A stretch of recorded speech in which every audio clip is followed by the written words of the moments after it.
এবং ভাষিক সংখ্যালঘু যে আমরা আছি তাদের ভাষায় সাহিত্য চর্চা এবং বাংলাতেও হোক, তো ওইটার স্বরূপ বা ওইটার যে যে বর্তমান যে অবস্থা ওইটা, এবং পাশাপাশি হাজং ভাষার যে শিল্প সাহিত্য চর্চার যে ধারাবাহিকতা, ওইটা নিয়ে একটু আলোকপাত করবেন। ধন্যবাদ। সোহেল হাজং। হোবাগে হিঙা এটি একটি হাজং ভাষায় দিয়ে বলা আর কি। এর অর্থ হচ্ছে সবাইকে নমস্কার জানাচ্ছি। আর ধন্যবাদ জানাচ্ছি প্রমোদ দাকে এই সুযোগটি করে দেওয়ার জন্য, এবং যারা এখানে বক্তা হিসেবে আছেন এবং এই অনুষ্ঠানটি শুনছেন দেখছেন সবাইকে স্বাগত জানাচ্ছি এবং শুভেচ্ছা জানাচ্ছি। যে আসলে যে বিষয়টি নিয়ে প্রমোদ দা বলতে বললেন, আমার মনে হয় এটি একটি বিশাল অনেক বড় একটি বিষয়, যে বাংলাদেশের জাতিগত সংখ্যালঘু জাতিগোষ্ঠীর ভাষা সাহিত্য নিয়ে কথা বলা। এবং আরেকটি বিষয় আপনি বলেছেন সেটি হচ্ছে নতুন প্রজন্মের কাছে এটি আসলে কেমন, সেই বিষয়টি তুলে ধরবার জন্য আপনি বলেছেন। তো আসলে বাংলাদেশের জাতিগত সংখ্যালঘু যদি আমরা বলি, আসলে যে জাতিতে যারা ছোট বা কম সংখ্যায়, আসলে সেই জাতিগোষ্ঠীর যে ভাষা এবং সাহিত্যটি কি অবস্থা সেটি আমরা বলি। কিন্তু আসলে আমি যেটি নিয়ে কাজ করি, আপনি তো বলেছেন যে আদিবাসী নিয়ে কাজ করি, তো আদিবাসী হচ্ছে এরিয়াটা একটু ছোট হয়ে যায়, কারণ জাতীয়তা সংখ্যালঘু এখানে সবাই পড়ে আর কি, অন্যান্য জাতি বা অন্যান্য ভাষাভাষীর লোকজন তারাও পড়ে। কিন্তু আদিবাসী হলো যারা বাংলাদেশে মথুরাদা যেটা বলেছেন যে 50টি জাতির সরকার এ পর্যন্ত স্বীকৃতি দিয়েছে, সেই জাতিগুলোর কথা আমরা বলি। সেই জাতির ভাষা এবং তার ইম্প্যাক্ট গুলো কি সেটি হয়তো কিছুটা বলবার চেষ্টা করব। যদিও মথুরাদা এর আগে অনেক যথার্থভাবে আসলে ওভারঅল সারা বাংলাদেশের যে আদিবাসীদের ভাষার কি অবস্থা এবং আমরা আসলে কি অবস্থায় আছি এবং কি কি করা প্রয়োজন সেটি নিয়ে তিনি খুব গভীরে আলোচনা করেছেন। এই জন্য ধন্যবাদ জানাচ্ছি মথুরা দাকে। এবং চন্দ্রজিৎ দা তিনিও খুব সুন্দরভাবে বলেছেন, তার সাথেও আমার কাজ করার অভিজ্ঞতা আছে, যে মণিপুরী ভাষা এবং অন্যান্য বিষয়গুলো নিয়ে তিনি আলোচনা করেছেন। তো আমি যদি নতুন প্রজন্মের কথা বলি, যে আসলে নতুন প্রজন্মের মাঝে তাদের মাতৃভাষা এবং বাংলা ভাষার সাহিত্য চর্চাটি কতটুকু হচ্ছে, তো আমরা তো এটি জানি যে আসলে এখন যে একটা প্রভাব কিন্তু পরে, প্রভাবটি হলো কিরকম, যে প্রথমে আমরা যদি বাংলা ভাষার অবস্থানের কথা বলি সেখানে কিন্তু পাশ্চাত্যের একটি প্রভাব রয়েছে এবং ইংরেজি সাহিত্যের একটা প্রভাব রয়েছে। আবার যখন আমরা বলবো জাতিগত সংখ্যালঘু বা আদিবাসীদের ভাষার কথা যদি আমরা বলি, তাদের সাহিত্যের কথা বলি, তাহলে সেখানে দেখব যে আসলে যে আমাদের যে মেন স্ট্রিম যে মূল যে ভাষা বাংলাদেশের যে রাষ্ট্রভাষা বাংলা, বাংলার প্রভাব কিন্তু রয়েছে এই সব আদিবাসী জাতিগোষ্ঠী ভাষার উপরে। তো সেটি কিন্তু আমরা দেখি। তাহলে আর নতুন প্রজন্মের কথা যদি বলি, যে নতুন প্রজন্ম তো এখন এই আধুনিক যুগে আমরা মনে করি যে আসলে অনেক কিছুই আসলে যান্ত্রিক হয়ে গেছে। তারপরে যে করোনা আসলে দেখিয়ে দিয়েছে যে মানুষের চলার পথ, যোগাযোগের একটি অন্যতম পথ হচ্ছে আমাদের যে এই যে অনলাইনের উপর ডিপেন্ড থাকতে হচ্ছে, নির্ভর থাকতে হচ্ছে সেটি। তো সেটি থাকতে গিয়ে আমরা দেখি যে আমাদের আসলে যে সাহিত্য চর্চা বলেন, ফেস টু ফেস কথা বলা, গল্প শোনা সিনিয়রদের কাছ থেকে, সেটি কিন্তু অনেকটাই উঠে যাচ্ছে এবং মানুষ আসলে অনেক বেশি কমার্শিয়াল হয়ে যাচ্ছে, বস্তুবাদী হয়ে যাচ্ছে। তারা তারা ওই ভাষা সাহিত্য সেই দিকে কিন্তু আসলে খুব বেশি ঝুঁকে পড়ছে না। একেবারেই যে পড়ছে না সেটি না, এখনো আসলে যারা ভাষা প্রেমিক বলা যায় আর কি, যারা আসলে সাহিত্য প্রেমিক, তারা কিন্তু আসলে কাজ করবার চেষ্টা করে। তারাও কিন্তু আসলে এখনো সামাজিক মাধ্যমেও কিন্তু আসলে তার সাহিত্যের কথাগুলো কিন্তু তুলে ধরছেন এবং সাহিত্যের মাধ্যমে অনলাইনের মাধ্যমে কিন্তু আসলে প্রকাশ করবার চেষ্টা করছেন। এখানে বন্ধুবর মিঠুন রাকসাম আছে, তার অসাধারণ একটি উদ্যোগ আছে, আমি জানি যে থকবিরিম প্রকাশনা। আসলে থকবিরিমের মাধ্যমে আমি মনে করব যে আসলে এই যে গারোদের ভাষা, যে মান্দি ভাষাকে টিকিয়ে রাখার এবং সংস্কৃতিকে বিকশিত করার একটি ভালো উদ্যোগ মিঠুন রাকসাম নিয়েছে, এটি অবশ্যই সাধুবাদ জানায়। এটি কিন্তু এই প্রজন্মের ছেলে যারা তরুণ তারাই কিন্তু আসলে নিচ্ছে। তো এইভাবে আসলে দুই ভাবে আমরা দেখতে পারি, একটা হচ্ছে যে তরুণ যুবদের মাঝে যে সাহিত্য চর্চাটি কমে গেছে এটাও বলা যায়, আবার কিছু কিছু তরুণ তাদের মাঝে আসলে অনেক উদ্দীপনা রয়েছে, তাদের অনেক আগ্রহ রয়েছে, প্রচেষ্টা রয়েছে, তার মাধ্যমে কাজ করে যাচ্ছে, সেটি আসলে আমরা দেখতে পারি। কিন্তু আসলে আমি যেটা বলবো যে বাংলাদেশের আদিবাসীদের আসলে এই ইম্প্যাক্টটা কতটুকু পড়ছে, এই প্রভাবটি কতটুকু পড়ছে, সেটি কিন্তু আসলে বললে বলা যায় যে আসলে আজকে যে অনুষ্ঠানটি হচ্ছে এরকম অনুষ্ঠান কিন্তু খুব বেশি হয় না, যে আদিবাসীদের মাতৃভাষা নিয়ে বা সাহিত্য নিয়ে এরকম সুযোগ কিন্তু খুব বেশি নেই। যদিও আমরা বাংলাদেশ একটি রাষ্ট্র হিসেবে খুবই গর্ববোধ করি, কারণ এই ভাষার যে মাতৃভাষা দিবস, সেই দিবসটি আন্তর্জাতিক মাতৃভাষা দিবস হিসেবে স্বীকৃতি পেয়েছে। সেটি একটি গর্বের জায়গা। সেই জায়গা থেকে কিন্তু আমাদের প্রত্যাশা কিন্তু অনেক বড় ছিল যে দেশের অন্যান্য যে মাতৃভাষাগুলো রয়েছে সেটি নিয়েও একটি অনেক বড় কাজ হবে। আমরা জানি যে আন্তর্জাতিক মাতৃভাষা ইনস্টিটিউট চালু হয়েছে, তারা কাজ করে যাচ্ছে, কিন্তু আসলে তাদের কাজের মধ্যে ওই কয়েকটি ভাষা নিয়ে গবেষণা ছাড়া আর কিছু প্রকাশনা ছাড়া আমরা কিন্তু তেমন কোনো কাজ দেখতে পাই না। সেটি একটি, তার মানে কি আদিবাসীদের যে মাতৃভাষা সেই মাতৃভাষা কিন্তু খুব হুমকির মধ্যে রয়েছে। আমি যদি হাজং ভাষার কথা বলি, যে হাজং আমাদের ছোট্ট একটি জাতি, জাতিগত সংখ্যালঘু বলা যায়, আদিবাসীদের মধ্যে আসলে খুবই প্রান্তিক একটি জাতি হাজং। এই হাজং জাতি বৃহত্তর ময়মনসিংহের 4টি জেলায় বসবাস করে, শেরপুর, ময়মনসিংহ, নেত্রকোনা এবং সুনামগঞ্জ, এই 4টি জেলায়। খুব বেশি না, আমরা বলি যে 15 থেকে 18,000 হবে হাজংদের সংখ্যা রয়েছে, এর আগে অনেক বেশি ছিল। কিন্তু এই হাজংদের ভাষার আমরা একটি গবেষণায় দেখেছি, যেটি কাপেং ফাউন্ডেশন এবং আইএলওর মাধ্যমে একটি গবেষণা করেছিল। সেখানে আমরা দেখেছি যে হাজংদের মাতৃভাষা যে কয়েকটি লেভেল আছে, কি পর্যায়ে রয়েছে, এটি খুবই ঝুঁকিপূর্ণ একটি অবস্থায় রয়েছে বলে আমরা দেখতে পেয়েছি। তার মানে শুধু হাজং ভাষা না, এই আন্তর্জাতিক মাতৃভাষা ইনস্টিটিউটের গবেষণার মাধ্যমেই আসলে পাওয়া গেছে যে বাংলাদেশে প্রায় 41টি মাতৃভাষা রয়েছে, তার মধ্যে 14টি হলো বিপন্ন ভাষা। সেটি একটি আসলে, আর এই বিপন্ন ভাষার মধ্যে কিন্তু সকল ভাষাই আসলে আমরা দেখতে পাই যে আদিবাসীদের মাতৃভাষা, সেটি একটি বড় চ্যালেঞ্জের বিষয়। তাহলে তার মানে আমাদের যে যে নিজস্ব মাতৃভাষা রয়েছে, এই ভাষার চর্চা, সাহিত্য চর্চা, এটি যেমন আমাদের জনসংখ্যার উপর নির্ভর করে। একটি জাতির জনসংখ্যা যদি বেশি হয়, অধিক হয়, তারা যদি জোটবদ্ধভাবে একটি জায়গায় বসবাস করে, সেই জায়গায় কিন্তু একটি দেখবেন যে ভাষা সংস্কৃতির একটি মর্যাদা থাকে, প্রতিফলন থাকে, বিভিন্ন অনুষ্ঠানগুলো তারা পালন করে। যখন একটি জাতির জনসংখ্যা ক্ষুদ্র হতে থাকে, ছড়িয়ে ছিটিয়ে বিভিন্ন জায়গায় বসবাস করতে থাকে, তখন কিন্তু আসলে ভাষাও কিন্তু খুব দুর্বল হয়ে যায়, আস্তে আস্তে ভাষাও কিন্তু হারিয়ে যায়। তখন আমরা মনে করি যে ভাষা একটি এমন একটি গুরুত্বপূর্ণ মাধ্যম, যদি ভাষাকেই যদি আমরা টিকিয়ে রাখতে না পারি, তাহলে সেই জাতির আসলে জাতিত্ব বা আমি হাজংয়ের পরিচয় আমি আসলে আমার ভাষার মাধ্যমে দিতে পারি। সেই ভাষা যদি আমার না থাকে, তাহলে আমরা হাজংয়ের যে একটি বৈশিষ্ট্য সংস্কৃতি, সেটির একটি মূল ভিত্তি কিন্তু আসলে হারিয়ে যাচ্ছে, এবং সেটি আমরা উপলব্ধি করতে পারছি। এখন আমি যদি হাজংদের ভাষা চর্চার কথা বলি, যে আসলে কতটুকু তারা চর্চা করছে, আমি বলেছি যে হাজং ভাষা খুবই ঝুঁকিপূর্ণ অবস্থায় রয়েছে। তবুও আসলে আমরা আমি বাংলাদেশ জাতীয় হাজং সংগঠনের সাথেও সাংগঠনিকভাবে কাজ করি, সেই আমরা এই ভাষা নিয়ে কাজ করবার চেষ্টা করেছি অনেক। তারপরেও যে প্রধান যে কাজ আমরা মনে করি যে ভাষাকে টিকিয়ে রাখতে হলে যে মাতৃভাষায় শিক্ষা প্রচলন এটি চালু করতে হবে। মাতৃভাষা যদি আদিবাসী শিক্ষার্থীরা, হাজং শিক্ষার্থীরা যে শিখতে না পারে, তাহলে এই ভাষার প্রতি আসলে যে অনীহা, সেটি কিন্তু আসলে শুরু থেকেই হতে থাকে। শুরু থেকে যদি তারা বাংলা ভাষা অনেক কঠিন ভাবে শিখতে শুরু করে, তখন আস্তে আস্তে এই ভাষা, বাংলা ভাষাকে ব্যবহার করার প্রয়োজনীয়তা তারা কিন্তু আর বোধ করে না।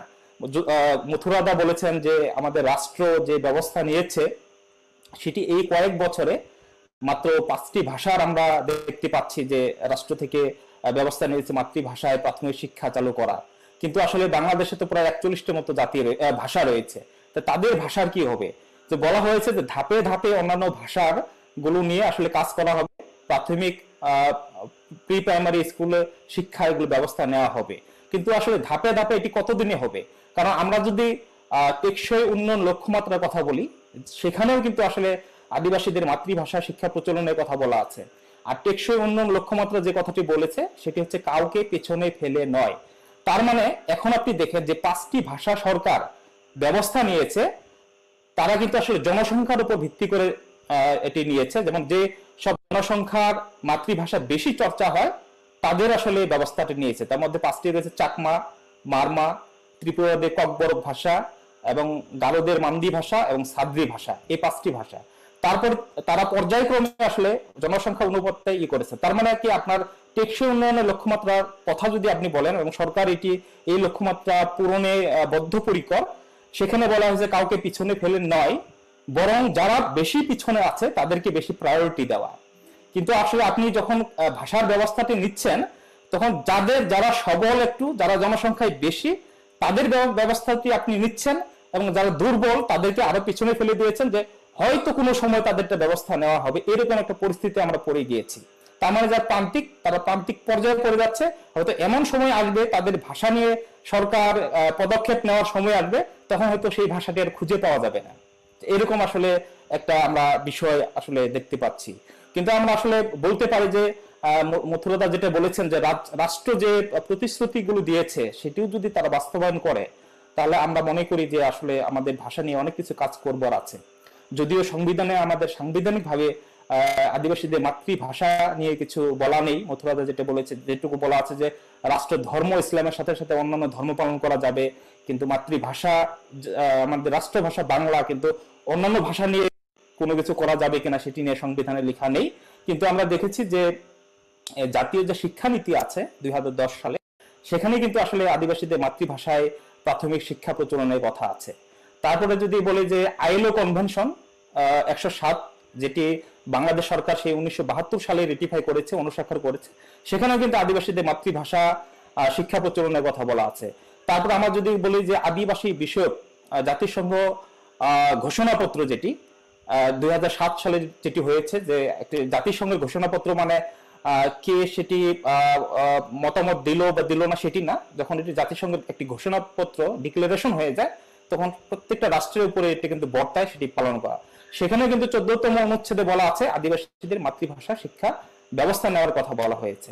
কিন্তু সেই জন্য আমরা বলতে পারি যে এটি অবশ্যই সরকার, যদি সরকার বদ্ধপরিকর, সরকারও চান যে আদিবাসীদের মাতৃভাষা শিক্ষা প্রচলনের ব্যবস্থা নিবেন, তাহলে নিলে আমার মনে হয় যে এইভাবে অন্যান্য আদিবাসীদেরও এবং হাজং ভাষা সহ নিলে সেটি অনেক ভালো হবে। যদিও হাজং ভাষা নিয়ে কবে আসলে শিক্ষা প্রচলন চালু হবে সেটি নিয়ে আমরা এখনো জানি না, নিশ্চিত না যে আসলে কত বছর পর, নাকি 2030 সালের পর আসলে হাজং ভাষার পর্যায়টি আসবে সেই বিষয়টি। তবু সাংগঠনিক ভাবে আমরা যেটি কিছু কাজ করার চেষ্টা করেছিলাম, আমি আপনাদের দেখাতে পারি একটা বই, এখানে দেখেন, আই বই পুরুং, এটি হচ্ছে হাজং ভাষায় প্রাক প্রাথমিক শিক্ষার একটি বই। আমরা জাতীয় হাজং সংগঠন, কাপেং ফাউন্ডেশন এবং ইউরোপিয়ান ইউনিয়নের সহযোগিতায় এই বইটি করেছি। এবং এই বইটি করতে গিয়ে আমরা দেখেছি যে এটি আসলে আমাদের একটি পাইলট প্রজেক্ট ছিল, যে আমরা সংস্থার সাথে যেটা বলেছি যে হ্যাঁ, হাজংদের যদি আমরা এই শিক্ষা কার্যক্রম শুরু করি, হয়তো এর মধ্যেই আসলে সরকার যদি ব্যবস্থা নেয়, তাহলে আমাদের এটা আর কন্টিনিউ করতে হবে না আমাদের সাংগঠনিক ভাবে, তাহলে সরকারই আসলে ব্যবস্থাটি নিবে, স্কুলে এটি চলে আসবে। কিন্তু আসলে এই প্রজেক্টের সময় প্রায় 2 বছর শেষ হয়ে গেছে, কিন্তু আসলে আমাদের স্কুলগুলো বন্ধ হয়ে গেছে, কারণ প্রজেক্ট আপনি জানেন যে একটা ফান্ড নিয়ে চলে, ফান্ড বন্ধ হয়ে গেছে, কিন্তু আসলে সরকার থেকে আমরা কোনো উদ্যোগ এখনো দেখছি না। তার মানে আমাদের যে শিক্ষা প্রতিষ্ঠান, এই প্রজেক্টের মাধ্যমে আমরা 5টি শিক্ষা কেন্দ্র চালু করেছিলাম 5টি ভাষায়, 5টি গ্রামে, সেই ছেলেমেয়েরা হয়তো বের হয়ে গেছে, কিন্তু পরবর্তী প্রজন্ম যারা এই সুবিধা পাওয়ার কথা ছিল, তারা কিন্তু সেই সুবিধাটি আর পাচ্ছে না সেই ফান্ডের অভাবে। এটি হলো একটি অবস্থা। তারপরে হাজং ভাষার ডিকশনারির কথা যদি বলে, আমি একটি কাজ করেছিলাম, যে এটি হচ্ছে সিলের সাথে SIL, আপনারা জানেন যে সিল ভাষা নিয়ে কাজ করে ডিকশনারি, এটির সাথে আমি বাংলাদেশ এবং ইন্ডিয়া যৌথভাবে একটি হাজং শব্দ জড়ো বুক নামে একটা আমরা বই বের করেছিলাম, যে হাজং এবং ইংরেজি এটি হচ্ছে আমরা প্রকাশ করেছিলাম। কিন্তু বাংলাদেশে এখন আমরা অভিধান করতে পারিনি, আমরা কাজ করে যাচ্ছি যে হাজং এবং বাংলা ভাষায় একটি অভিধান, সেই কাজটি অনেকটা এগিয়েছে, আমার মনে হয় যে এই বছরে সেটি বের হওয়ার সম্ভাবনা রয়েছে। এবং আমরা দেখেছি যে হাজংদের মধ্যেও আসলে কিছু অনেক লেখক আছে, তারা নিজের ভাষায় লিখে, বিশেষ করে আমাদের বিভিন্ন অনুষ্ঠান উপলক্ষে যে স্মরণিকাগুলো হয়, ম্যাগাজিনগুলো হয়, সেখানে আমরা সেই হাজং ভাষায় লেখাগুলো পাই। এরপরে হচ্ছে আমরা ফেসবুকে, সামাজিক মাধ্যমে একটি আমাদের হাজং মাতৃভাষা ক্লাব আমরা করেছি, সেখানে হাজং ভাষায় কবিতা, গল্প, এই চর্চাগুলো আসলে চলে আসছে। এবং আমরা দেখি যে আমাদের হাজংদের মধ্যেও অনেক কবি রয়েছে, তার কবিতা লেখা। এর বাইরেও আসলে সরকারি ভাবে আমরা যেটা দেখি, যে আপনারা জানেন যে বিরিশিরি ক্ষুদ্র নৃগোষ্ঠী কালচার একাডেমি রয়েছে, সেই একাডেমি আসলে এই বৃহত্তর ময়মনসিংহের যে 7টি জাতি আছে আদিবাসী, তাদের নিয়ে কাজ করে। আসলে তাদের কাজের মাধ্যমে আমরা দেখি যে সাংস্কৃতিক কাজ বলতে আসলে প্রত্যেকটা জাতির একটি করে তারা সাংস্কৃতিক অনুষ্ঠান করে, তারপরে হচ্ছে একটি ম্যাগাজিন বের করে বছরে, সেটি কিন্তু আসলে ভাষা নিয়ে, সাহিত্য নিয়ে গভীরে কাজ করবার মতো আমরা তেমন কিছু দেখি না, সেটি একটি বিষয়। এটি হচ্ছে হাজংদের ভাষা এবং সাহিত্যের অবস্থা।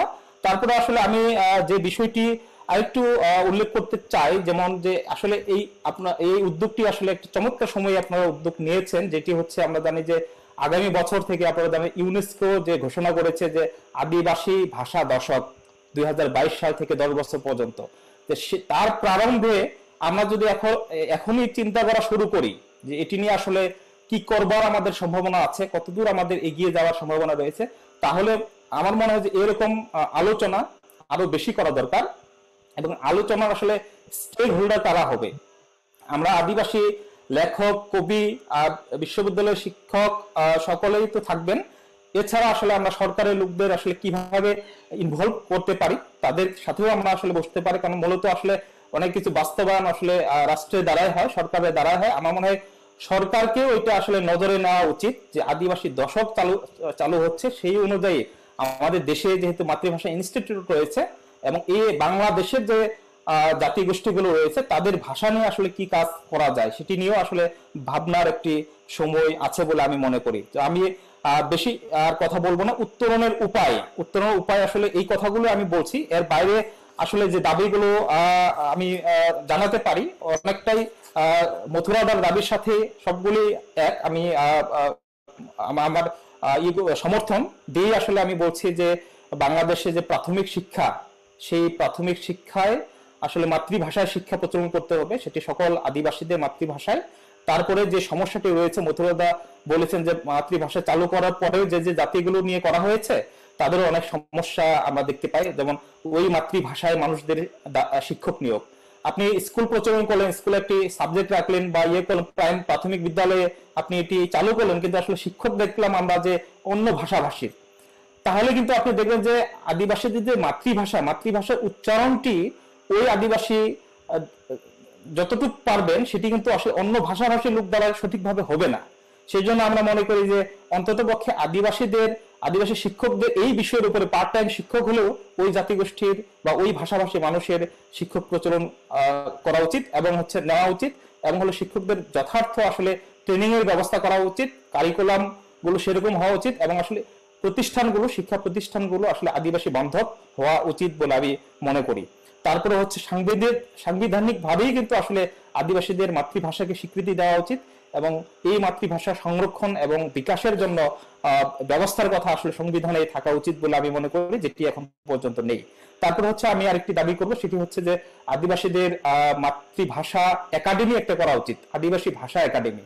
কারণ আমরা জানি যে আমরা বাংলা একাডেমি রয়েছে, প্রতি বছর 21শে বই মেলা হয়, কিন্তু এই বই মেলাগুলো আপনি দেখবেন যে আদিবাসী এতগুলো ভাষা রয়েছে, এই ভাষাগুলোকে প্রায়োরিটি দিয়ে কোনো একটি স্টল কিন্তু আসলে বইমেলা কর্তৃপক্ষ বা বাংলা একাডেমি কিন্তু দেন না, সেভাবে দেয় না। কিন্তু আমাদের চেষ্টায় যে তরুণ যে থক বিরামের কথা বলছি বা অন্যান্য যারা প্রকাশনা রয়েছে, তারা ওই স্বাভাবিকভাবে অন্যরা যেভাবে নেই সেভাবে কিন্তু আসলে বরাদ্দগুলো নিয়ে থাকে। কিন্তু আপনি যদি প্রমোট করতে চান আদিবাসী মাতৃভাষা, আসলে তাদের জন্য যদি আপনি কিছু স্টল যদি বরাদ্দ রাখেন, তাহলে দেখবেন যে আসলে আদিবাসী লেখক কবিদের আগ্রহ বেড়ে যাবে, তারা লেখালেখি আর এগুলোর প্রতি আগ্রহ প্রকাশ করবে, এবং সেই সাথে ক্রেতা যারা দর্শক তারাও কিন্তু মনে করবে যে হ্যাঁ আদিবাসীদের স্টল আছে এই জায়গায় বরাদ্দ, সেখানে গিয়ে আমরা এই বইগুলো খুঁজে পাবো, তাহলে এটি একটি আগ্রহ সৃষ্টি হবে বলে আমি মনে করি। তারপরে হচ্ছে শুধু আমরা সরকার বা রাষ্ট্রকেই দায়ী না করে আরেকটি বিষয় আমরা দেখতে পাই যে এই যে আদিবাসীদের মাতৃভাষা, এটি কিন্তু আমাদের জাতিগত যে সম্প্রদায় সমাজে এবং পারিবারিক ভাবেই কিন্তু আসলে এই চর্চাটা এবং এই মাতৃভাষার প্রতি গুরুত্বটা দেওয়া উচিত, যেটি এখন আমরা ফিল করছি। কারণ আমরা দেখি যে এখন আদিবাসীরাও ওই যে মূল স্রোতধারার জাতির সংস্কৃতির প্রভাবে যখন তারা শহরে চাকরি ক্ষেত্রে শহরে গিয়ে বসবাস করছে, তখন দেখবেন যে সেখানে সেই পরিবারের ছেলে মেয়েরা আসলে আর তাদের মাতৃভাষা অনেকাংশেই তারা ওই চর্চা করতে চান না। এবং এমনও দেখা যায় যে বিভিন্ন জাতিগোষ্ঠীতে যখন আপনি দেখবেন যে সেই ছোট ছেলে মেয়েরা খুব বেশি ভালো বাংলা বলে, খুব বেশি ভালো ইংলিশ বলে, তাদেরকে অ্যাডভান্স মনে করা হয়। এই যে একটা দৃষ্টিভঙ্গি, আসলে এই দৃষ্টিভঙ্গি আমাদের পরিবার থেকে, সেটিও কিন্তু আসলে আমাদের ভাষার প্রতি অনীহা এবং মর্যাদাটাকে ক্ষুণ্ণ করে দেয়। কিন্তু আমি এমনও দেখেছি যে পার্বত্য চট্টগ্রাম এবং দেশের অনেক শিক্ষিত সমাজ যারা দেশের বাইরে গিয়েও দেখা যায় তাদের ছেলে মেয়েরা তারা পারিবারিকভাবে সচেতন, এই জন্য কিন্তু ছোট ছোট ছেলে মেয়েদের তাদের মাতৃভাষা শেখানো হচ্ছে। আমি দেখি যে তারা মাতৃভাষাটি পারে এবং ইংলিশ ভাষা পারে, অনেকে বাংলা জানে না, এরকম আছে। তো সেরকম সচেতন পরিবার আছে, কিন্তু তার সংখ্যা খুবই কম। কিন্তু অধিকাংশই এখন দেখা যাচ্ছে যে আসলে পারিবারিক ভাবে বা সামাজিক ভাবে আসলে নিজের মাতৃভাষা বলা থেকে অনেকে লজ্জা বোধ করে, বলতে চায় না বা পরিচয় দিতে চায় না। সেই যে সামাজিক সচেতনতা বোধ, সেটি আসলে নিজেদের মধ্য থেকেই আসতে হবে। তার মানে দুইটি উপায় আমাদের কাজ করতে হবে। একটি হচ্ছে রাষ্ট্রীয় ভাবে, তো আসলে এটি দায়িত্ব নিতেই হবে, করতেই হবে আদিবাসী মাতৃভাষা বিকাশের জন্য কাজ। সেই সাথে আমাদের আদিবাসী পরিবারগুলো, সমাজ, সামাজিক কাঠামো সকলকে আসলে এর প্রতি এগিয়ে আসতে হবে। তারপর আমি আরেকটি বিষয় যেটি বলবো যে আহ, আমাদের ক্ষুদ্র নৃগোষ্ঠীর যে একাডেমি রয়েছে, সেখানেও আসলে মাতৃভাষা নিয়ে আরো কাজ করবার আসলে সুযোগ সৃষ্টি করতে হবে। যে এই আসলে বিষয়গুলো নিয়ে যদি আমরা কাজ করে যাই, তাহলে আমার মনে হয় যে আমাদের হাজং ভাষা এখন যে অবস্থা রয়েছে, এরকম অনেক ভাষাই কিন্তু আসলে সমস্যায় রয়েছে। সেই সমস্যাগুলো যদি আমরা এখনই আইডেন্টিফাই করে কাজ করবার চেষ্টা করি, তাহলে আমার মনে হয় যে মাতৃভাষাকে আসলে আমরা টিকিয়ে রাখতে পারবো। নতুবা আসলে এই বাংলাদেশে গুটি কয়েক জাতির মাতৃভাষা ছাড়া আসলে ক্ষুদ্র ক্ষুদ্র যে ভাষাগুলো, এটিকে হয়তো আমরা পড়ার খুঁজে পাবো না। যে আমি এখানে শেষ করছি। সকলকে অসংখ্য ধন্যবাদ। অনেক অনেক ধন্যবাদ সোহেল, যে যোগ হয়েছেন মোহাম্মদ সাজ্জাদুল হক, আমাদের মণিপুরী মুসলিম সম্প্রদায়ের। বাংলাদেশ একটি কি বলবো, আমাদের ইসলাম ধর্ম একটা প্রাধান্য, বা আমরা মনে করি যে ওইটার মধ্যেই শুধু, আমরা যদি বলি যে সংখ্যালঘুদের যে ধর্ম, এটার মধ্যে থেকেও আমাদের আদিবাসী সদস্য, আদিবাসী ভুক্ত বা জাতিগত সংখ্যালঘু ভুক্ত হওয়ার কারণে কি ধরনের সমস্যার সৃষ্টি হয়। হ্যাঁ, তো আমরা এবার সরাসরি চলে যাচ্ছি মোহাম্মদ সাজাদুল হক স্বপন। ধন্যবাদ। আহ,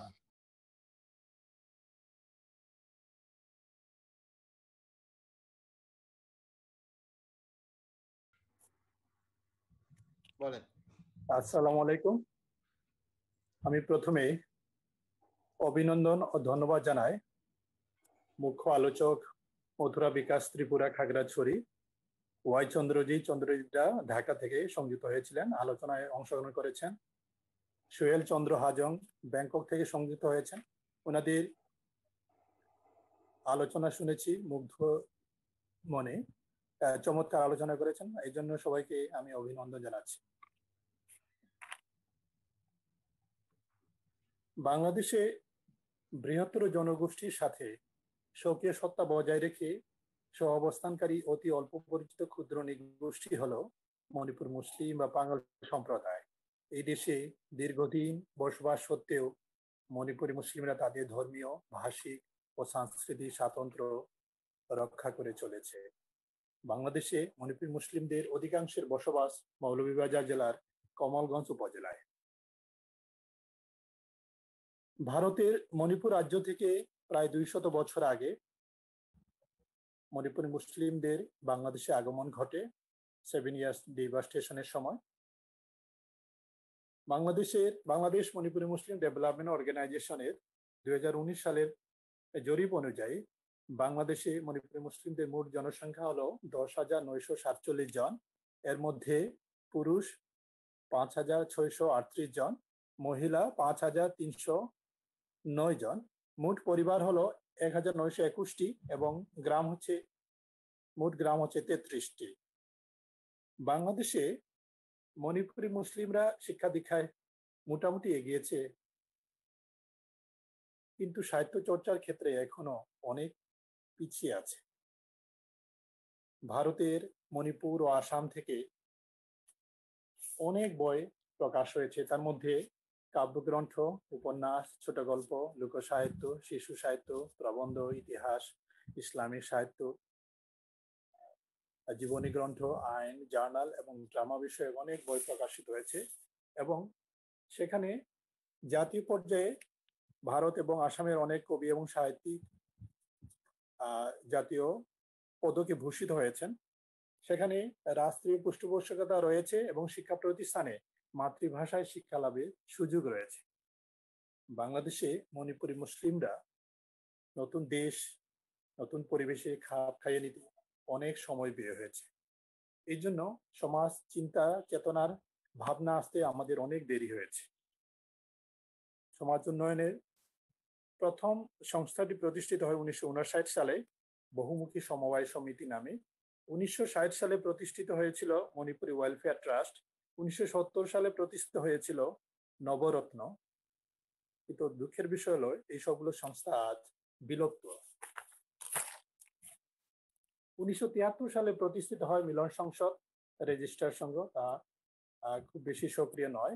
1985 সালে প্রতিষ্ঠিত হয়েছিল মণিপুরী সমাজ কল্যাণ পরিষদ রেজিস্ট্রার সংঘ, তাও খুব বেশি সক্রিয় নয়। 1985 সালে প্রতিষ্ঠিত হয় বাংলাদেশ মণিপুরী মুসলিম এডুকেশন ট্রাস্ট, যা শিক্ষা উন্নয়নে সক্রিয় ভূমিকা রেখে যাচ্ছে, অনেক সক্রিয়ভাবে কাজ করে যাচ্ছে। এবং সেই সংস্থার মাধ্যমে বাংলাদেশে প্রথম প্রত্যয় নামে একটি লিটল ম্যাগাজিন প্রকাশিত হয় এবং আমার সৌভাগ্য হয়েছিল সেই সংকলনের সম্পাদনা করার। এ পর্যন্ত প্রত্যয় 12টি সংখ্যা বেরিয়েছে।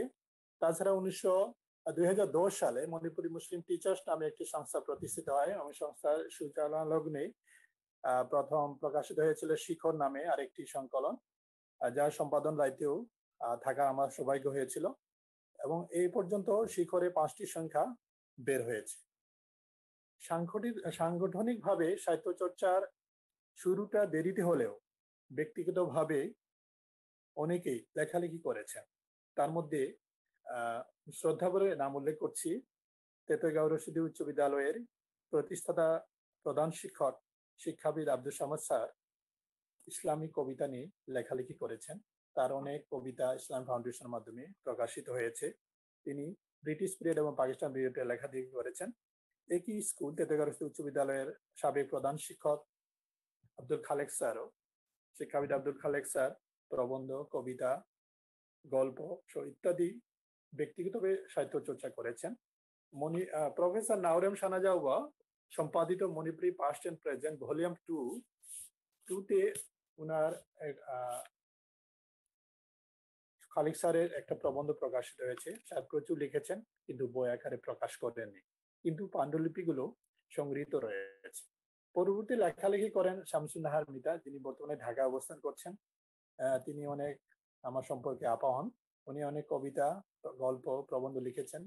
কেশরাম সম্পাদিত দীপান্বিতা সহ অনেক সংকলনে তার অনেক লেখা প্রকাশিত হয়েছে। তিনিও ব্যক্তিগতভাবে বই বের করেননি। বাংলাদেশে প্রথম বই প্রকাশিত হয় হাজী মোহাম্মদ আব্দুস সামাদের রচিত ইতিহাস গ্রন্থ মণিপুরী মুসলমানদের ইতিবৃত্ত। আপনাদেরকে আমি একটু দেখাতে চাই। পরবর্তীতে আমার লেখা সাজ্জাদুল হক স্বপন রচিত ইতিহাস, সাহিত্য এবং সংস্কৃতি বিষয়ে আরেকটি বই মণিপুরী মুসলিম প্রকাশিত হয় 2020 সালে ঢাকা বইমেলায়। ডন পাবলিকেশনস বইটি প্রকাশ করে। এবং কবি রৌশনারা বাসীর 2টা কাব্যগ্রন্থ বেরিয়েছে। একটা হলো সমুদ্রের কাছে চিঠি, যা প্রকাশিত 2020 সালে, এবং আরেকটা 2021 সালে বেদনায় মলাদ বাধা বইটি কাব্যগ্রন্থে প্রকাশিত 2021 সালে।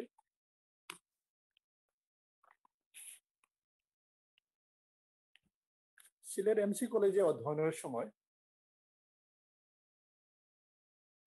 বাংলাদেশ মণিপুরী সাহিত্য সংসদের সভাপতি একে নামের সান্নিধ্যে থাকার আসার সুযোগ হয়েছে। তাদের কার্যক্রম, সাহিত্য বিষয়ক কার্যক্রম, সাহিত্য চর্চা এবং সাংগঠনিক তৎপরতা খুব কাছে থেকে লক্ষ্য করার আমার সুযোগ হয়েছে।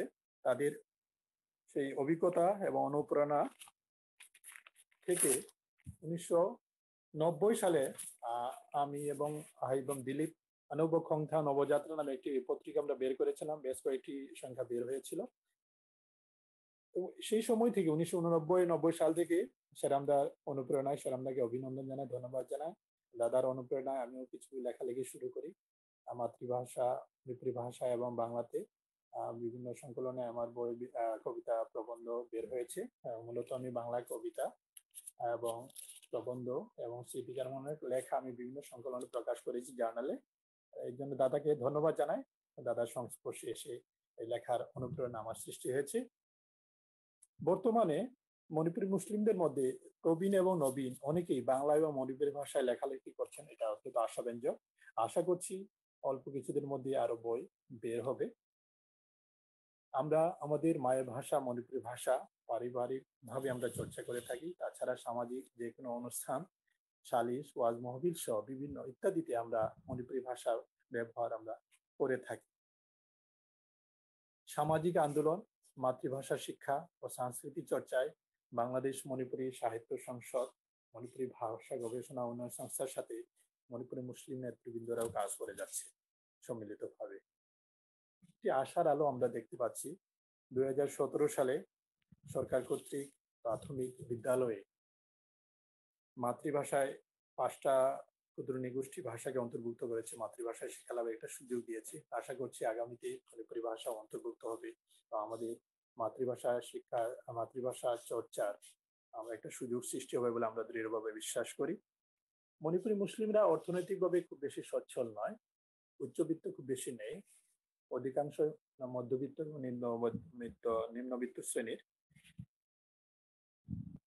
বাংলাদেশে বসবাসরত ক্ষুদ্র নিগোষ্ঠী সকল নিগোষ্ঠীকে একই প্ল্যাটফর্ম নিয়ে আসার হামুম প্রমোদের এই যে মহৎ উদ্যোগকে আমি স্বাগত জানাই এবং ব্যক্তিগতভাবে হামুম প্রমোদকে আমি ধন্যবাদ জানাই, কৃতজ্ঞতা জানাই। এবং আমি আলোচকদের পূর্ববর্তী আলোচকদের বক্তব্য শুনেছি, অনেক সারগর্ভ বক্তব্য দিয়েছেন, সবাই অনেক পরামর্শ দিয়েছেন। আমি আর সেদিকে যাচ্ছি না, আমি আর খুব বেশি আলোচনা আমার দীর্ঘায়িত করছি না। আর সবাই আলোচনায় যারা অংশগ্রহণ করেছেন, যারা শ্রোতা হিসেবে অনেক গুণীজন আছেন, সবার সাথে আমার পরিচয় হয়নি, সবাইকে ধন্যবাদ জানিয়ে আমার কথা এখানে শেষ করছি। ধন্যবাদ সবাই। ধন্যবাদ সাজ্জাদ ভাই। তো আমরা আলোচনা আছেন, তারপরে আমাদের সিলেট থেকে মৌলভীবাজার থেকে হবন সুধীর আছেন, পরাগ রিশিল, তারপরে সামাদ চারও আছেন। হ্যাঁ, তা আনন্দদা গতবারের প্রসঙ্গও নিয়ে যদি আসতে চান বা কেউ যদি কথা বলতে চান, আমরা অসুবিধা নেই, আমরা এখন একটা মুক্ত আলোচনায় প্রশ্নোত্তর আলোচনা পর্বে আমরা চলে যাই আর কি। তো হ্যাঁ, কেন আপনার কথাটা বলেন, পরে আমরা ওই দাদার কাছে যাবো আর কি, মথুরাদার কাছে। তো ধন্যবাদ প্রমোদাকে।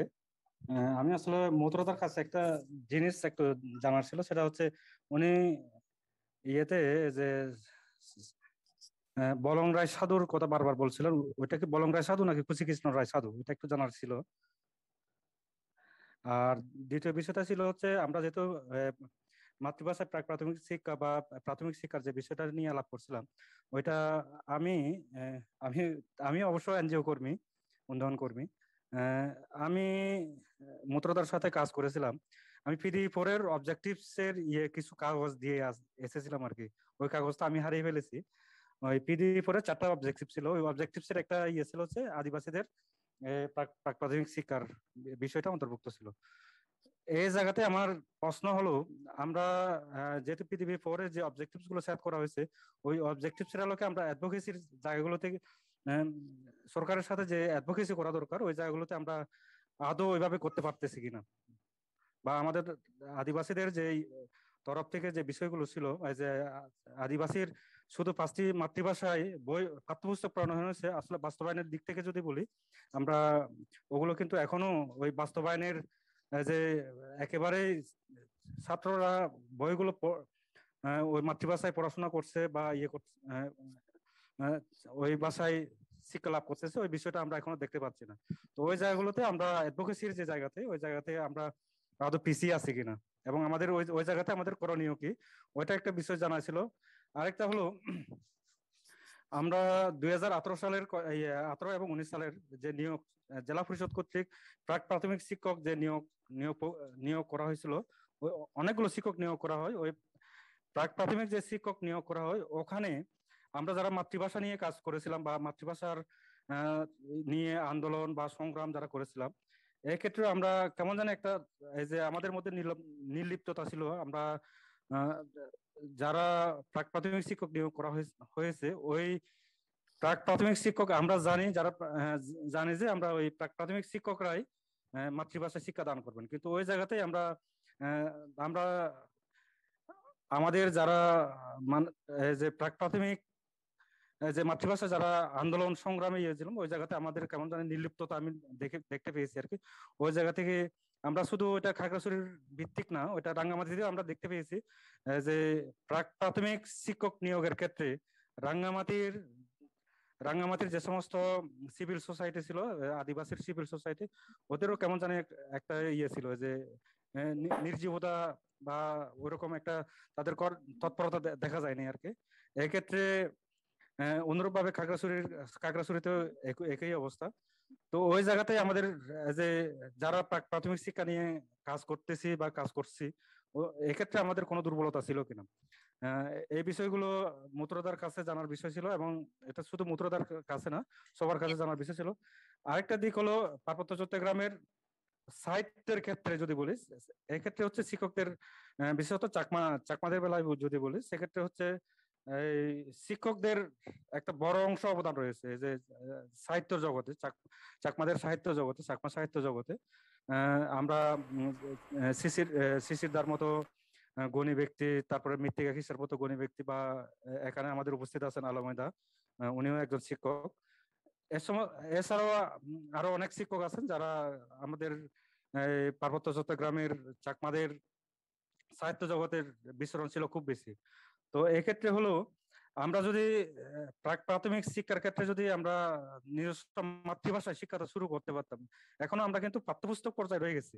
এই পাঠ্যপুস্তক পর্যায় থেকে যদি আমরা একেবারে যদি এই সমস্ত শিক্ষকদেরকে যদি আমরা এই জায়গাতে যদি নিয়ে আসতে পারতাম একেবারে মাতৃভাষার শিক্ষার পাঠদান পর্যায়ে, তবে আমার মনে হয় অনেক সাহিত্য জগতে আরো এটাকে আরো উন্নয়ন করা যেত বলে আমি মনে করি।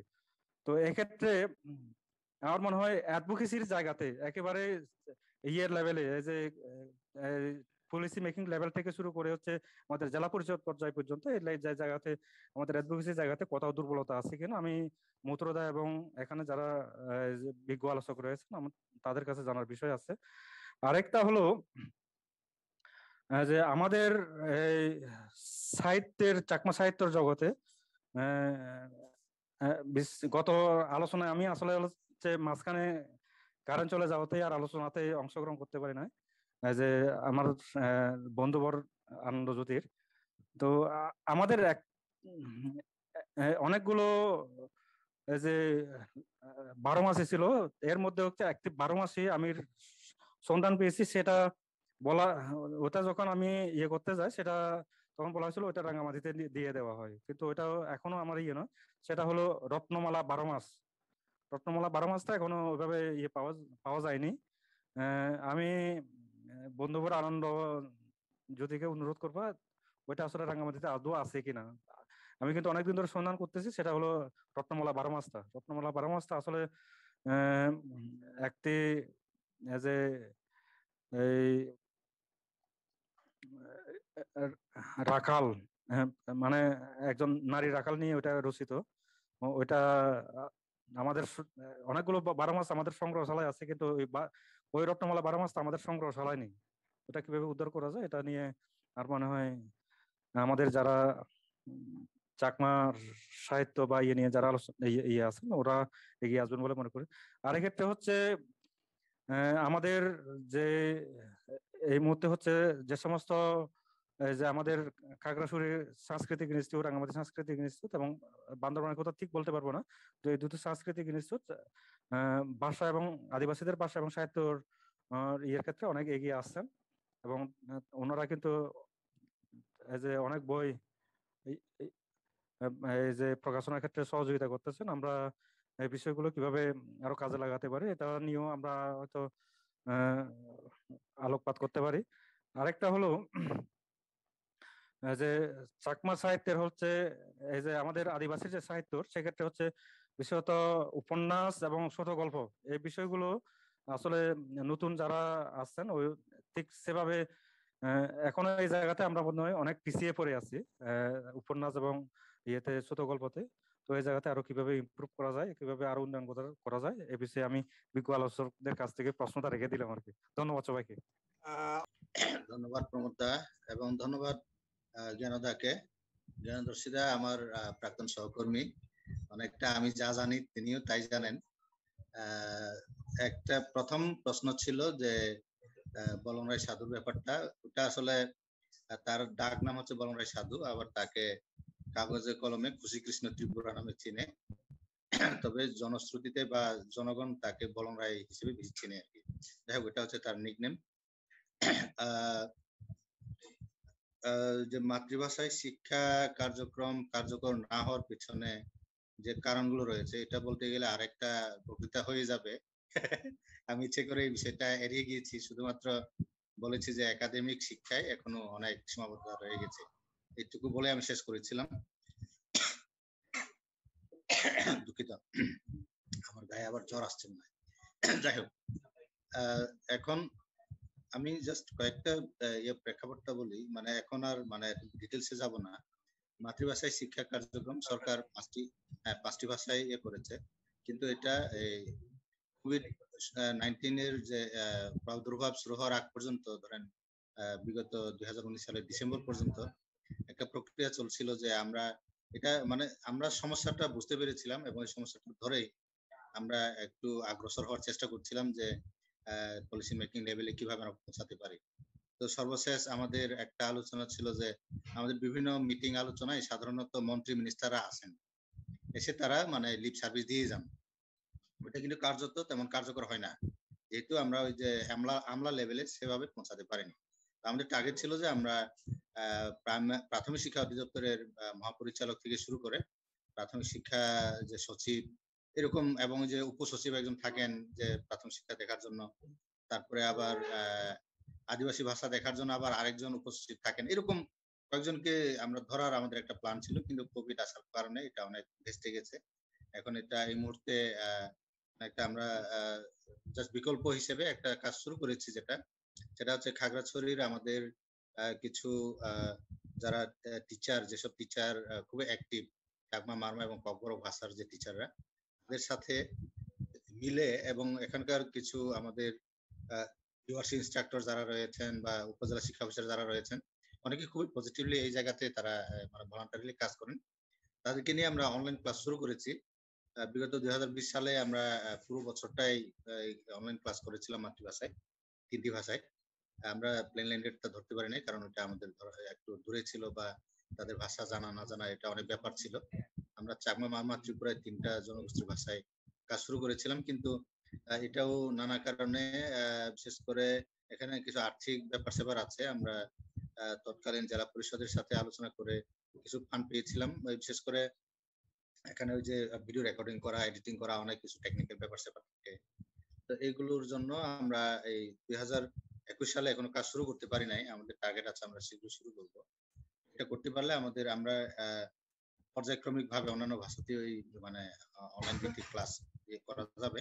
তবে আমাদের সবচেয়ে বড় বিষয় হচ্ছে যে এই যে আমলা লেভেলে আমাদের একটা ধর্ণা দিতে হবে, তাহলে হয়তো আমরা আমাদের মাতৃভাষায় শিক্ষা কার্যক্রম, এখানে আমি একটু বলে রাখি যে আসলে কথার পিছনে কথা চলে আসে।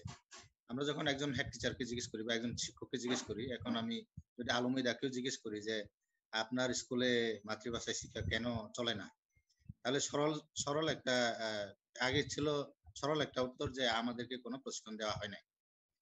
এর উত্তর হিসেবে আমরা বেসরকারি ভাবে সরকারি প্রতিষ্ঠানগুলোকে সাথে নিয়ে নানা কার্যক্রমের মধ্য দিয়ে এবং শেষে কালচারাল ইনস্টিটিউট নিজে এবং পিটিআই নিজে কিছু কিছু কোর্স করেছে, যেখানে অনেক টিচার ট্রেনিং পেয়েছেন। এখন টিচারদের পক্ষে আমি টিচার মানে ট্রেনিং পাই নাই বলাটা এখন আর মানে মানে সহজ না, তারা বলতে পারবেন না, এই জায়গাতে চলে গেছেন। এখন হচ্ছে আরেকটা হচ্ছে যে এখন কথা হচ্ছে যে ঠিক আছে আমি ট্রেনিং পেলাম, সব জানি কিভাবে পড়াতে হবে, সব জানি, কিন্তু কখন পড়াবো, আমার রুটিনের কোন জায়গায় আদিবাসী ভাষাটা ঢুকবে, জায়গাতে হচ্ছে তাদের একটা দাবি যে এটা ডিপি থেকে একটা সুস্পষ্ট নির্দেশনা থাকুক, মাসের কোন সময় বা বছরের সপ্তাহের কোন সময় বা দিনের কোন সময়ে আদিবাসী ভাষাটা রুটিনে ঢুকবে। ওভাবে যদি একটা দিক নির্দেশনা পাওয়া যায় তাহলে এটা চালু হবে, এরকম একটা মানে আমরা আভাস পেয়েছি এবং আশা করছি ওটা যদি করা যায় তাহলে সহজ হবে। তো আমি ওই সিভিল সোসাইটির নির্লিপ্ততার বিষয়ে একটু বলি জ্ঞানদাকে, এটা মনে হয় আমরা সবাই জানি। এখন এমন একটি দিনে আছি আমরা, কারোর জন্য কোনো স্পেস নেই কথা বলার। আপনি আমরা অনেক সময় অনেক বড় বড় কথা বলি অনেক জায়গায়, কিন্তু যথাস্থানে গিয়ে দুটো কথা বলার মানুষ এখন নাই সমাজে। আমরা তো স্বাভাবিকভাবে কোন একটা কথা বলতে চাইলে সামনে একজন মুরব্বীকে খুঁজবো, মুরব্বী কে হবে, মুরব্বী কে পাবো সামনে, এই জায়গাতে কারণ হচ্ছে সবাই হয় নিজের প্রাণের ভয়ে অথবা নিজের পরিবারের ভয়ে অথবা নানাভাবে এখানে নানান সংযোগ আছে নানা জনের সাথে, অথবা এখানে রাজনৈতিক স্বার্থ আছে, সাম্প্রদায়িক স্বার্থ আছে, করে আবার ব্যক্তিগত পরিচয়ের স্বার্থ আছে, বন্ধুত্বের স্বার্থ আছে, সবকিছু মিলে কেউ অগ্রসর হতে চায় না। এই জায়গাতে হচ্ছে প্রকৃত অর্থে নিঃস্বার্থ একটা সিভিল সোসাইটি প্ল্যাটফর্ম গড়ে তোলা খুব কঠিন কাজ।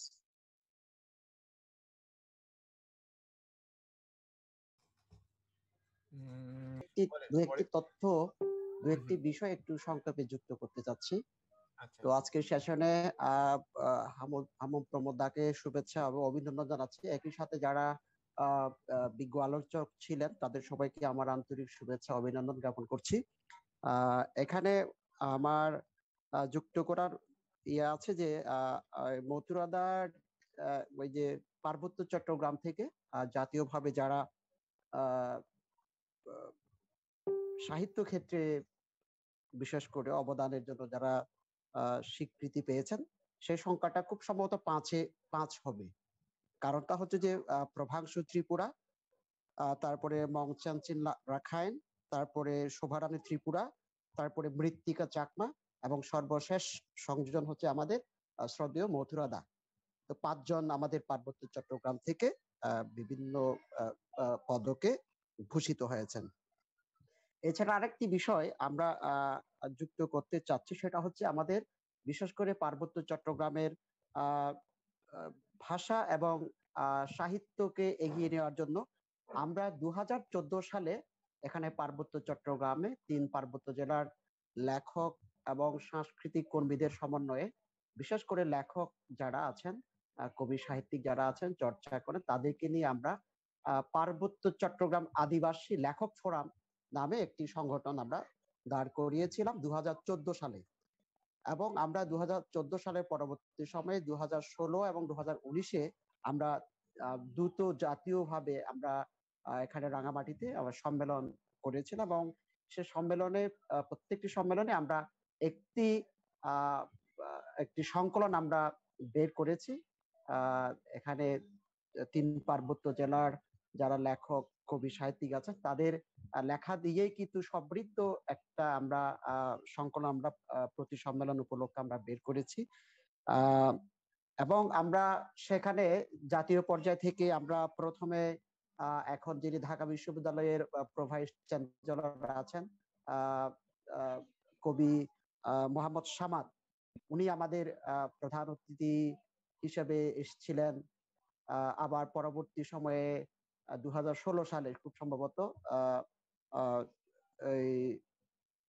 আফসার আহমেদ জাহাঙ্গীরনগর বিশ্ববিদ্যালয় থেকে উনি আমাদের অতিথি হয়ে এসেছিলেন। এর পরবর্তী 2019 সালে আমরা এই সম্মেলন করতে পেরেছিলাম আর কি।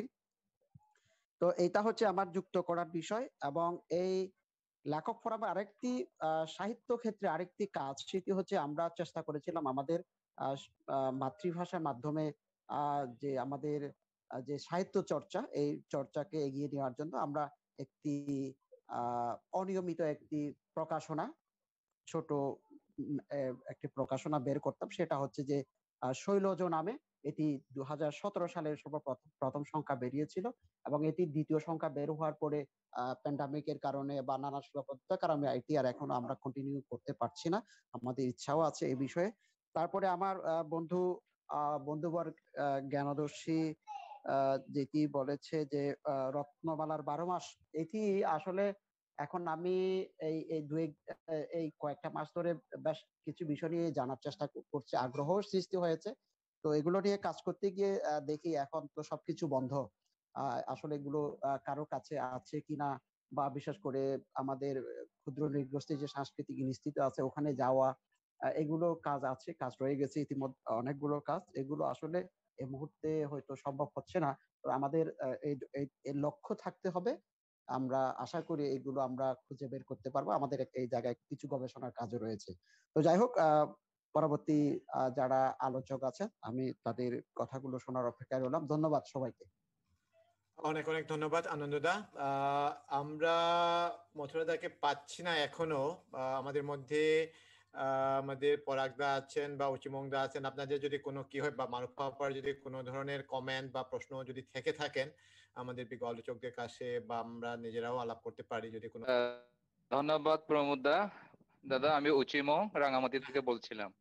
আচ্ছা দাদা শোনা যায় আমার কথা? হ্যাঁ, শোনা যায় একদম। হ্যাঁ দাদা, শোনা যায়। আচ্ছা দাদা, প্রথমে আপনাকে অসংখ্য ধন্যবাদ, কৃতজ্ঞতা যে আমাকে এই ফোরামে যুক্ত করার জন্য। কি। তো আসলে আমার বন্ধুবর মথুরা বিকাশ ত্রিপুরা যেভাবে দীর্ঘক্ষণ সময় নিয়ে বিজ্ঞ আলোচনা করেছেন আর কি, সেক্ষেত্রে ওনার আলোচনার পর আর খুব বেশি আলোচনার বিষয় পারে বলে আর মনে হয় না আর কি। এবং আপনার যেভাবে কথা বলার ধরন, স্টাইল এবং সবকিছু বিচার বিশ্লেষণ পূর্ব যেভাবে আলোচনা করেছেন, আসলে অনেক কিছুই আমাদের কাছে পরিষ্কার হয়েছে আর কি। দ্বিতীয় আরেকটা ঢাকা থেকে যে মণিপুরের দাদা যেভাবে আলোচনা করেছে ঢাকা মণিপুরি পাড়ার বিষয়ে, হ্যাঁ ওখানে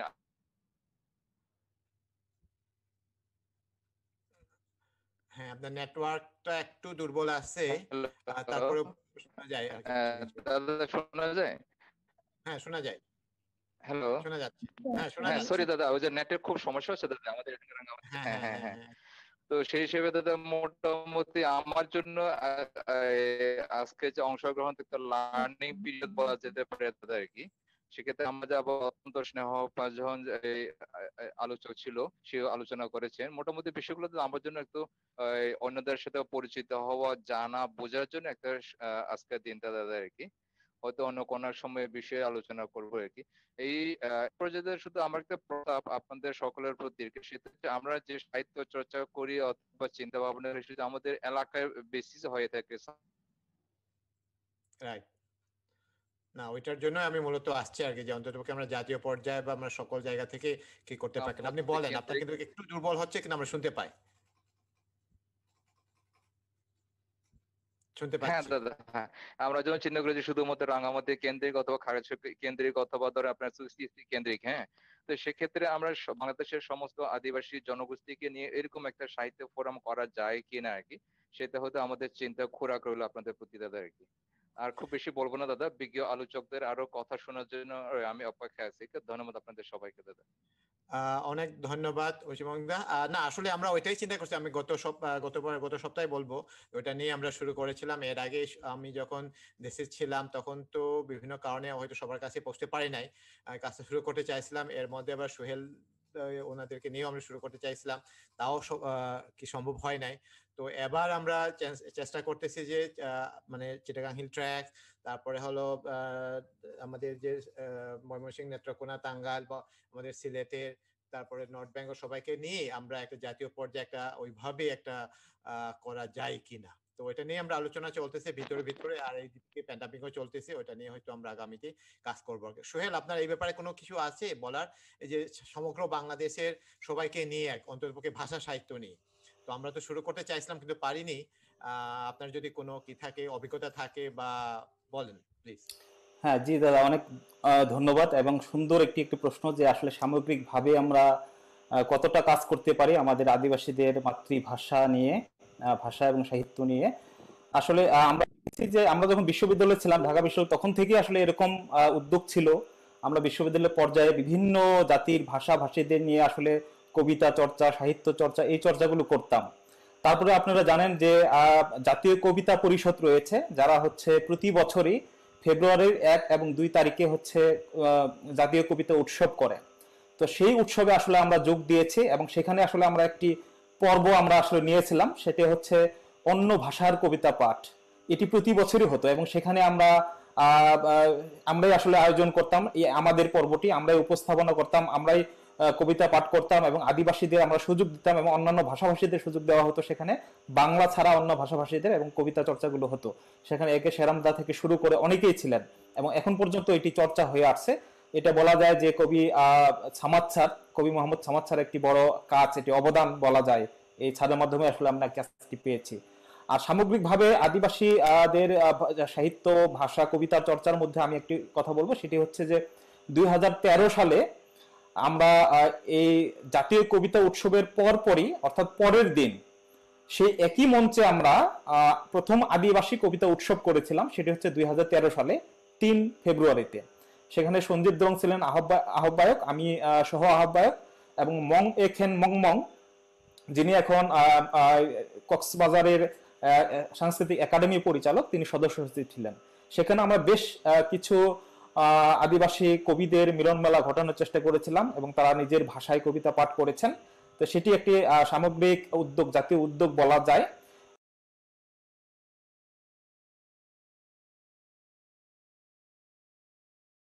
আমাদের কাজটি আর একটু ত্বরান্বিত হবে। কিন্তু আমি তাহলে পাবেন আবৃত্তি অনলাইন, সেখানে এই আন্তর্জাতিক হাজংয়ের বলার পরে আমি একটু কথা বলবো। আচ্ছা ঠিক আছে, মারুফা পরে বলবো। হ্যাঁ সোহেল বলেন। হ্যাঁ ওকে, ধন্যবাদ। সেখানে আমরা ওই 21শে ফেব্রুয়ারিতে একটি অনুষ্ঠানে আয়োজন করেছিলাম, সেটি হচ্ছে আন্তর্জাতিক মাতৃভাষা দিবস উপলক্ষে যে আদিবাসীদের ভাষা নিয়ে কবিতা আবৃত্তি, সেখানে হচ্ছে নিজের ভাষায় কবিতা বলা এবং সেই সাথে সাথে আবৃত্তিকার দিয়ে আসলে সেই কবিতার বাংলা অনুবাদটি করানো, আবৃত্তি করানো। সেখানে 4টি ভাষায় কবিতা পাঠ করা হয়েছে।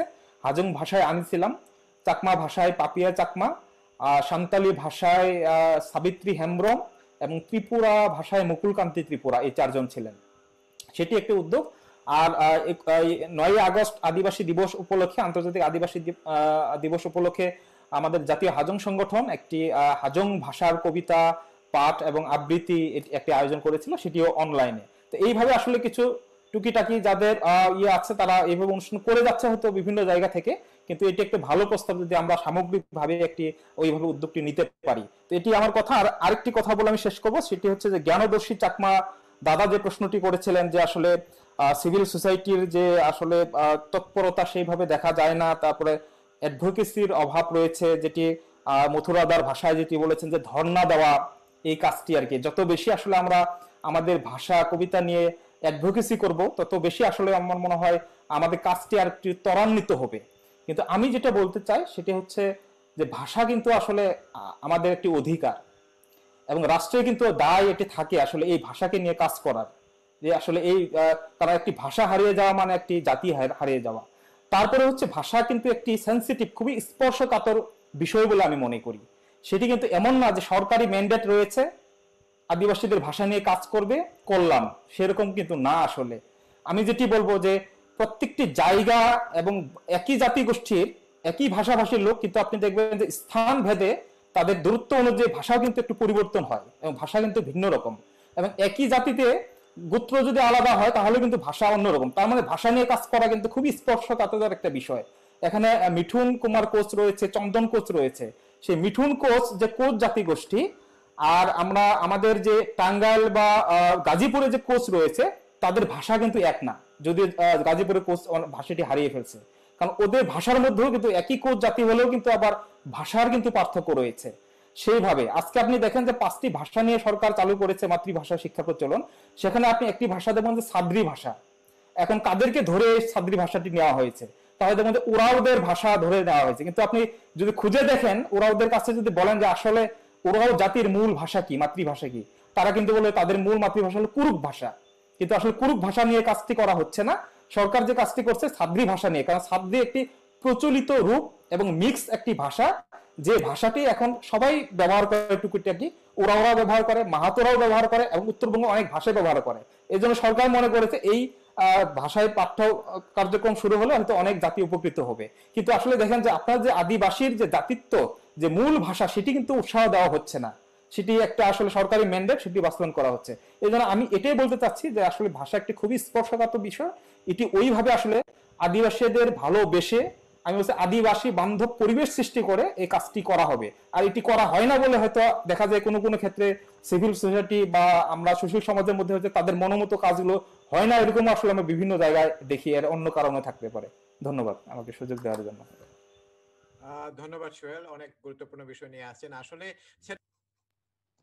একটু বলতে চাই, আমি আমার কাজের অভিজ্ঞতা থেকে একটু বলতে চাই যে যেই 5টা ভাষা সরকার নির্ধারণ করেছেন, যে 5টা ভাষা নিয়ে মাল্টিলিঙ্গুয়াল এডুকেশন প্রোগ্রাম চিলড্রেনদের জন্য হবে, সেটা বোধহয় পপুলেশনের ভিত্তিতে না।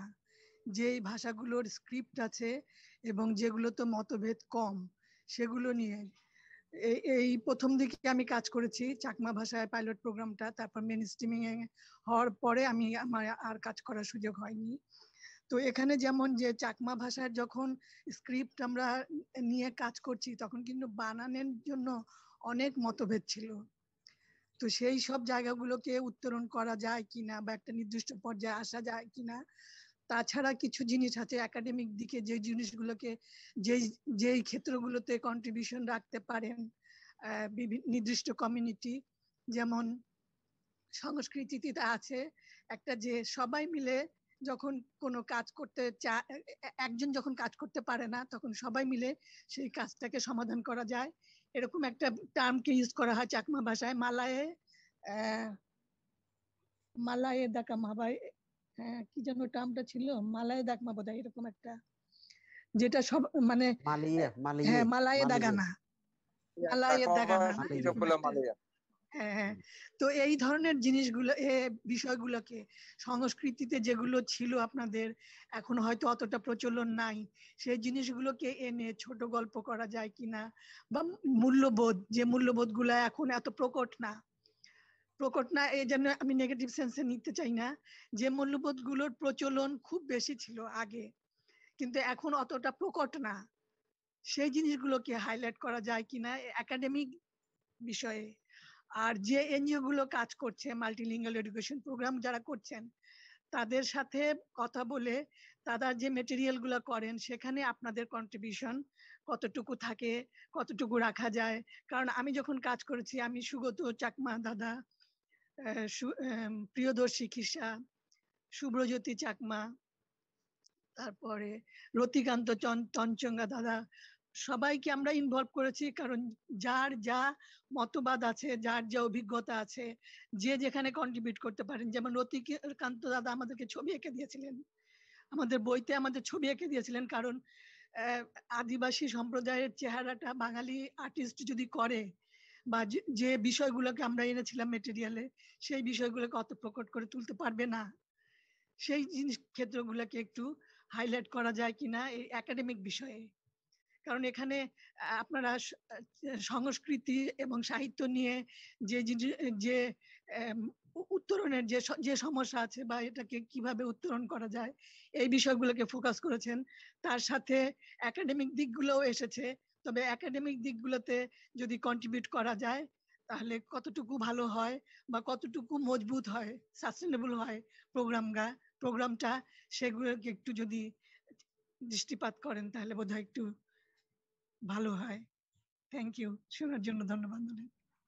থ্যাংক ইউ আপা। না, ওইটা আসলে বাংলাদেশে তো একদম কি বলবো, আমরা একদম প্রাথমিক পর্যায়ে আছি, তো এটা একটা বিরাট একটা কর্মযজ্ঞ আমি বলবো। কারণ এখানে গতবারও বলেছে এটা আলাদা অধিদপ্তর বা আলাদা একটা কি থাকতে হবে, কারণ ইন্ডিয়াতে যেভাবে হচ্ছে, ইন্ডিয়া হয়তো অনেক দেশ, সরি, অনেক রাজ্য এবং অনেক ভাষাভাষী আছে। তারপরেও বাংলাদেশও কিন্তু ইন্ডিয়ার সাথে যেহেতু একদম সব জায়গায় বর্ডার আছে, তো বর্ডার হওয়ার কারণে বাংলাদেশের যে যতগুলো জাতিগোষ্ঠী বা ক্ষুদ্র জাতি বলি বা আদিবাসী বলি, এগুলো কিন্তু প্রত্যেকটারই এক একটা অংশ কিন্তু ইন্ডিয়াতে আছে। তো ওনাদের অভিজ্ঞতাগুলো আমাদের নিতে হবে। চাকমা বলি ত্রিপুরাতে আছেন, মিজোরামে আছেন, ঠিক তেমনি মণিপুর, আসাম, ত্রিপুরা, ঠিক কুচও ওইভাবে আসাম ত্রিপুরাতেও আছেন। আমাদের উত্তরবঙ্গের সবাই, নর্থ বেঙ্গলের মানে আমাদের পশ্চিমবঙ্গের সাথে জড়িত আছে, একে অপরের সাথে জড়িত।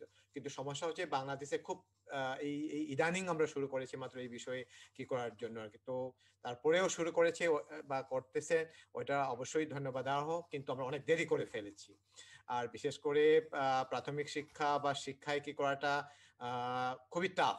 তারপরে আপনি যেটা বলছেন যে কি বলবো, আমাদের মধ্যে যে রিসোর্স পার্সন আছে তাদেরকে নিয়ে করা, আর সোহেল যেটা বলেছেন এটা একটা খুব গুরুত্বপূর্ণ কাজ।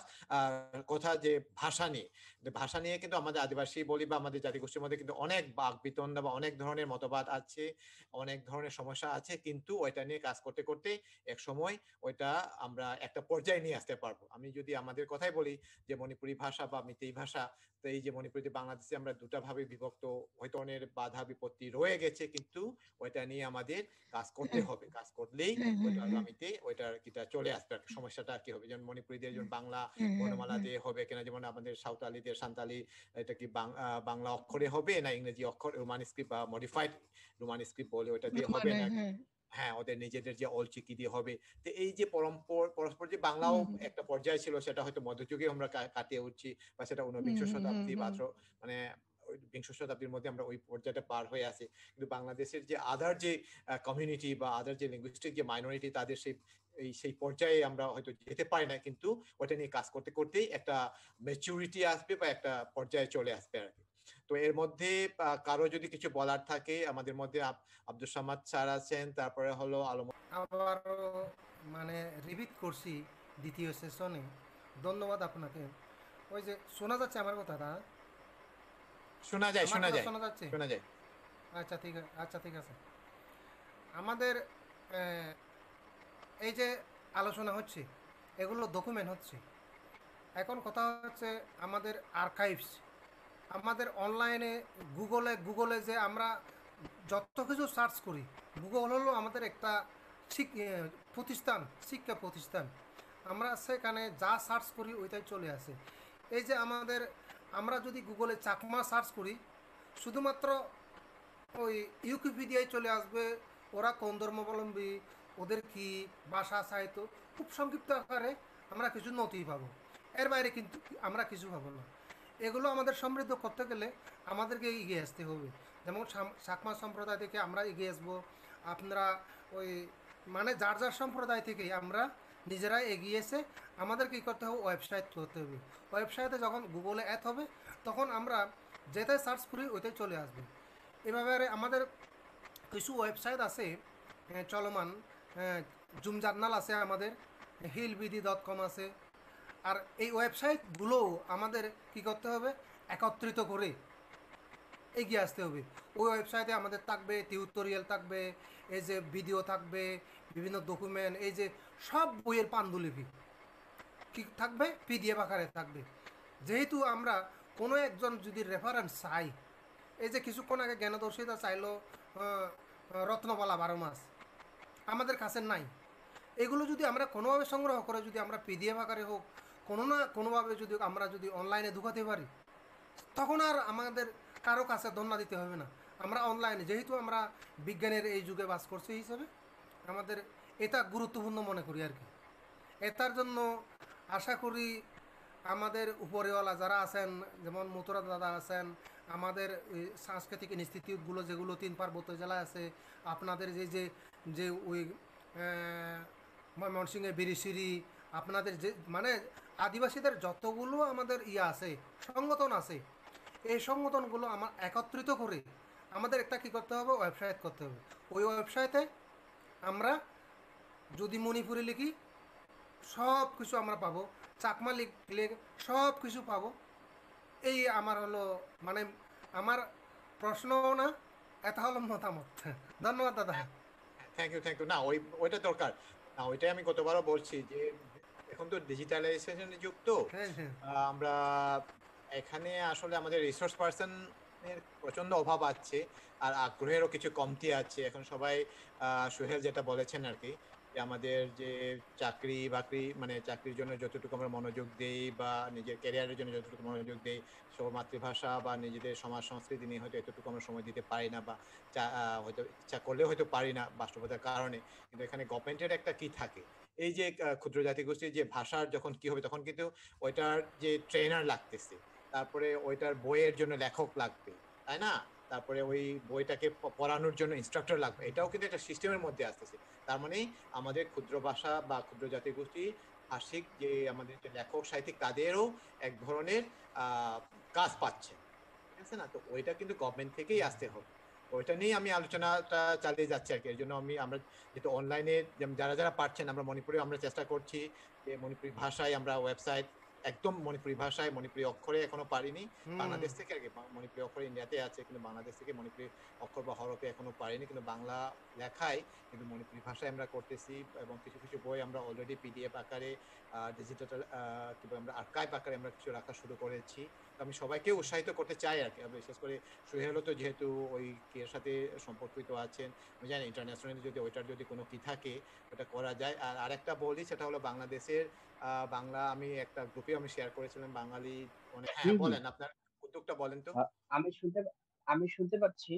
হ্যাঁ। অনেক সুন্দর আলোচনা হচ্ছে। তো খুবই ভালো লাগছে। যদি আমি শুরুতে একটু পিছিয়ে ছিলাম, আমি বাইরে থেকে আসছিলাম মাত্র শুরুতে আর কি, আচ্ছা। এই কয়েক মিনিটের মতো। হ্যাঁ, তো অনেক খুবই ভালো লাগলো আজকের আলোচনাটা। আমি বলতে চাচ্ছি যে থুমকুরিম একটা সাহিত্য পত্রিকা তো বটে, তারপর হচ্ছে প্রকাশনী একটা ছোটখাটো। আমরা গারো ভাষায় প্রকাশ করছি, মানে মানে আঞ্চলিক ভাষা আপনি যেটা বলতেছেন গারো ভাষায় প্রকাশ করছি। গারো ভাষায় সাথে বাংলা ভাষাটাও আছে। আমরা গারো ভাষায় যেমন মতেন্দ্র মার্কিনের কবিতার বই প্রকাশ করেছি, কবি পরাগ মিছিল কবি পরাগ দিছিলের গারো ভাষায় বই প্রকাশ করেছি, এবং আমার নিজেরও গারো ভাষায় আমি কবিতা এবং বাংলা অনুবাদ সহ প্রকাশ করেছি। এবং আমাদের সামনে আরো বেশ কয়েকটি আছে যে আমরা গারো ভাষায় কিন্তু অনুবাদ সহ আমরা করব, বাংলায় অনুবাদ সহ গারো ভাষাতে রাখবো, কিন্তু অনুবাদ থাকবে সেটা।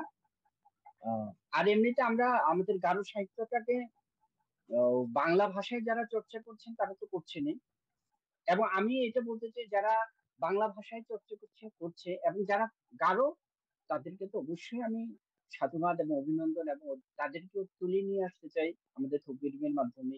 এবং এখন এই যে আপনারা যুক্ত হলেন হচ্ছেন, এই যে বড় একটা প্ল্যাটফর্ম তৈরি হবে মানে আশা করছি আমাদের সামনে। তো আমার কাছে আমি যেটা বলতে চাচ্ছি যে থোকবিডিম গারো শিল্প সাহিত্যকে নিয়ে কাজ করার জন্য আমরা চেষ্টা করছি যে আগামীতে অবশ্যই আমরা গারো ভাষাতে করব। এবং আমাদের সমস্যা হচ্ছে গারো ভাষায় পান্ডুলিপি পাওয়াটা খুব কষ্ট, মানে যেহেতু আমরা বাংলা ভাষায় শুরু থেকেই এবং আমাদের স্কুল পাঠ্যসূচি থেকে শুরু করে পড়াশোনা সবকিছু বাংলা ভাষায় যেহেতু, সেহেতু আমাদের গারো ভাষায় লেখাটা একটু কষ্ট হয়ে যায়। যেহেতু ইন্ডিয়াতে আমাদের রোমান হরফের, যেটা গারোদের একটা নিজস্ব যে হরফ, রোমান হরফে লেখা হচ্ছে, কিন্তু বাংলাদেশে আমরা সেটা করতে পারছি না এবং সেটা চর্চাও নেই। তার জন্য আমাদের একটু সমস্যা হচ্ছে। আমরা বাংলা হরফটাকে আমরা যারা লিখছি বাংলায় অভ্যস্ত, যেহেতু বাংলা ভাষা সাহিত্যে, সেহেতু আমরা ওই বাংলা হরফটা দিয়ে ব্যবহার করছি। আমরা ধীরে ধীরে চেষ্টা করছি যে রোমান হরফটাকে রোমান হরফে লেখার জন্য আমরা একটু চেষ্টা করে যাচ্ছি আর কি। এটা হয়তো একদিনে হবে না, একদম ধীরে ধীরে হবে। বর্তমান সময় যারা আমাদের গারো সাহিত্যে যারা লিখছেন তাদেরকে যদি বলা হয় আপনি রোমান হরফে একটা পান্ডুলিপি লিখে ফেলেন, একটা উপন্যাস লিখে ফেলেন, যেমন উপন্যাস লিখছেন আপনার কমল কর্নেল কিংবা থিওফিল নকরেক উপন্যাস লিখছেন, ওনাকে যদি বলা হয় আপনি রোমান হরফে গারো ভাষায় আপনি লিখেন, উনি কিন্তু আসলে হুট করে কিন্তু পারবেন না। হয়তো আপনার তখন দেখা যাবে যে ওই একটা উপন্যাস লেখার জন্য পুরো একটা বছর একটা সময়টা লেগে যাবে, কয়েক মাস লেগে যাবে, যেটা বাংলা ভাষায় খুব সহজেই মনের ভাবটা প্রকাশ করে তত্তর করে লিখে যেতে পারাটা। আপনারা কি আমার কথা শুনছেন? হ্যাঁ, শোনা যাচ্ছে তো বলে যাচ্ছি। না, শোনা যায়। আচ্ছা, তো হ্যাঁ,